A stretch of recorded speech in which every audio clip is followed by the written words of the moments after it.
कोई female sex के मामले में क्यों नहीं थकती? क्या वो मेल से सुपीरियर होती है? क्या उनको नपुंसकता जैसी चीजें नहीं होती है? क्या उनके अंदर इरेक्टाइल डिस्फंक्शन, प्रीमेच्योर इजैकुलेशन वाली चीजें नहीं होती हैं?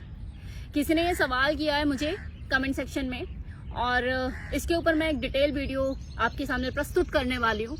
बहुत ही इंफॉर्मेटिव वीडियो रहेगा, बने रहिए इस वीडियो में। तो जिन भी पुरुषों को ये लगता है कि कोई स्त्री सेक्स में थकती नहीं है, उसके अंदर नपुंसकता जैसे लक्षण नहीं देखने को मिलते, उनको प्रीमेच्योर इजैकुलेशन नहीं होता, गलतफहमी का शिकार है आप, बहुत बड़ी गलतफहमी का।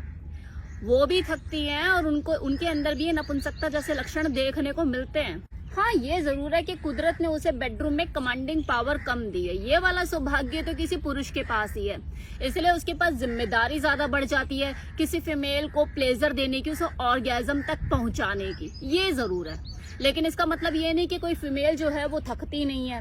अगर उसका रोल कम होता है तो वो थकती नहीं है और उसको प्रीमेच्योर इजैकुलेशन जैसी शिकायत नहीं होती है। उसके साथ भी ये समस्याएं होती हैं, लेकिन वो अपने संस्कारों के चलते बहुत सी चीजें छुपाती है, दबाती है, बताती नहीं है। अब जैसे कि मैंने बोला कि नेचर ने पुरुष को ये सौभाग्य दिया है, ये जिम्मेवारी उसको दी है कि वो अपनी फीमेल पार्टनर को या किसी भी स्त्री को संतुष्ट कर सके, उसको ऑर्गेज्म दिला सके, उसको उस लेवल का सुख दे सके, उसको भी दे सके और खुद भी ले सके। ये जिम्मेवारी पुरुष को दी है, पुरुष के कंधों पे।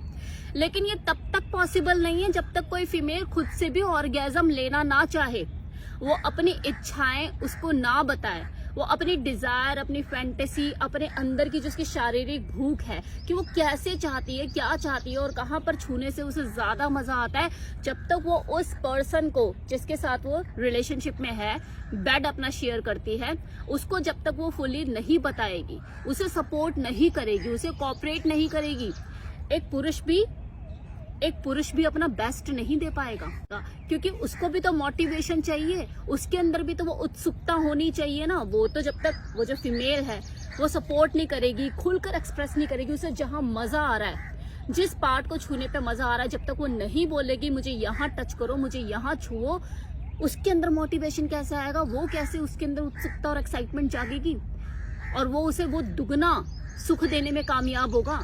तो जितनी जिम्मेवारी एक पुरुष की है उतनी ही जिम्मेवारी एक फीमेल की भी है।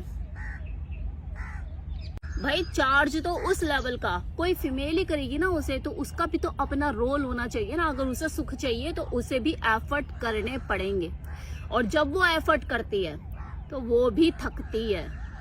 अगर वो पड़ी रहेगी और आकर पुरुष ही सब चीजें करेगा तो वो नहीं थकेगी। लेकिन जो एंजॉय करना जानती है, जो फन चाहती है, जो मजा लेना जानती है, तो उसे पता है जब तक आप करोगे नहीं तब तक आपको वो लेवल का सुख नहीं मिलेगा। और जो फीमेल इस तरह की चीजें करती है तो वो थकती है, लेकिन जो पड़ी रहती है और आकर ऊपर से उसके ऊपर कोई चढ़ जाता है तो वो भी 2 सेकंड में खत्म करके अपना निकल लेता है, वो नहीं थकती है। अक्सर ऐसा हो नहीं पाता। जो कर पाते हैं बहुत अच्छी बात है, लेकिन ज्यादातर फीमेल के साथ कुछ टाइम के बाद नपुंसकता जैसे लक्षण देखने को मिलते हैं कि उनकी जो सेक्सुअल डिजायर है वो बिल्कुल दम तोड़ देती है, जिसे मेडिकल टर्म में hypo active sexual desire disorder कहा जाता है, जिसके पीछे बहुत से कारण होते हैं कि उनकी जो यौन इच्छा होती है वो धीरे धीरे कम होने लग जाती है। जैसे शारीरिक समस्या, जिसमें नंबर 1 पे है सेक्सुअल प्रॉब्लम।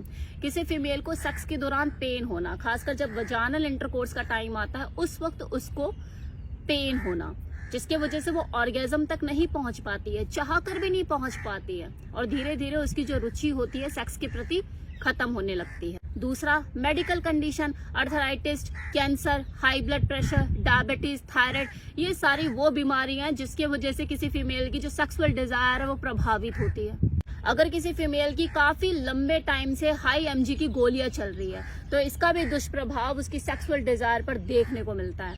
नेक्स्ट पॉइंट है सर्जरी। किसी फीमेल की जेनिटल एरिया की सर्जरी होना या उसकी ब्रेस्ट की सर्जरी होना, इससे उसकी बॉडी इमेज तो इफेक्ट होती है, साथ ही साथ उसके सेक्सुअल फंक्शन भी प्रभावित होते हैं। ये तो थे फिजिकल कॉजेज। अब आ जाओ हार्मोनल चेंजेस पे। मेनोपॉज के दौरान एक फीमेल की बॉडी में हार्मोन्स की कमी हो जाती है, उसके जो सेक्सुअल हार्मोन्स है वो धीरे धीरे बनना कम हो जाते हैं और बाद में पूरी तरह से बंद हो जाते हैं। प्रेगनेंसी के दौरान भी उसकी बॉडी में हार्मोनल चेंजेस आते हैं और मेंटली भी वो बहुत ज्यादा अपने बच्चे को लेकर ज्यादा अटेंटिव रहती है। वो थकी रहती है, 50 तरह के कामों में उलझी हुई रहती है, रात को नींद भी पूरी नहीं हो पाती है। और यही कारण होता है कि कुछ टाइम के लिए उसका जो सेक्स के प्रति जो रुझान है वो खत्म हो जाता है, लेकिन ये टेम्परेरी टाइम के लिए होता है। घर में तनाव का माहौल, खासकर अपने हस्बैंड के साथ, जिसके साथ उसे बेड शेयर करना उसी के साथ ही नहीं बनती है, झगड़े कलेश रहते हैं, तो सेक्सुअल डिजायर तो धीरे धीरे कम ही होने लग जाएगी ना। जो सारी स्थिति होती है इसे तो कहते हैं किसी महिला का नपुंसक हो जाना। और एक नपुंसकता और होती है जो इसके बिल्कुल विपरीत होती है, लेकिन वो भी नपुंसकता की श्रेणी में ही आती है। जैसे किसी फीमेल के अंदर सेक्सुअल डिजायर बहुत है, उसकी इच्छाएं अंदर बहुत है, लेकिन वो अपनी शर्म, हया, लज्जा के मारे बोल नहीं पाती है। इसे कहते हैं मंद कामुकता, जो कि किसी फीमेल को नपुंसकता की श्रेणी में लाके खड़ा कर देती है। यहाँ से वो फ्रस्ट्रेटेड रहने लग जाती है, मेंटली स्ट्रेस में आ जाती है, क्योंकि पूरी तरह से चीजें हो नहीं पा रही है, अंदर ही अंदर परेशान है। ये भी एक नपुंसकता होती है ना। ये वाली स्थिति एकदम अपोजिट, जो मैंने अभी आपको कारण बताया उससे तो बिल्कुल अलग है। अब किसी महिला को कैसे पहचाने कि ये नपुंसक हो चुकी है? सेक्स में पूरी तरह से इंटरेस्ट नहीं दिखाएगी, और चलो अगर करती है तो ऑर्गेज्म तक नहीं पहुंच पाएगी, जिसकी वजह से उसको फ्रस्ट्रेशन पैदा होगी, क्योंकि बिना मन के कर रही है, अपना कोई इंटरेस्ट ही नहीं दिखा रही है, तो ऑर्गेज्म भी कैसे मिलेगा? और जब नहीं मिलेगा तो उसका मूड खराब होगा, वो फ्रस्ट्रेटेड रहेगी। तो ये सारे सिम्टम्स हैं ये पता करने के कि कोई फीमेल नपुंसक हो चुकी है। नपुंसकता को कैसे दूर किया जा सकता है? शारीरिक कारण जो मैंने आपको बताए थे उनके ऊपर काम करके, उसको पहचान के और उसको दूर करके।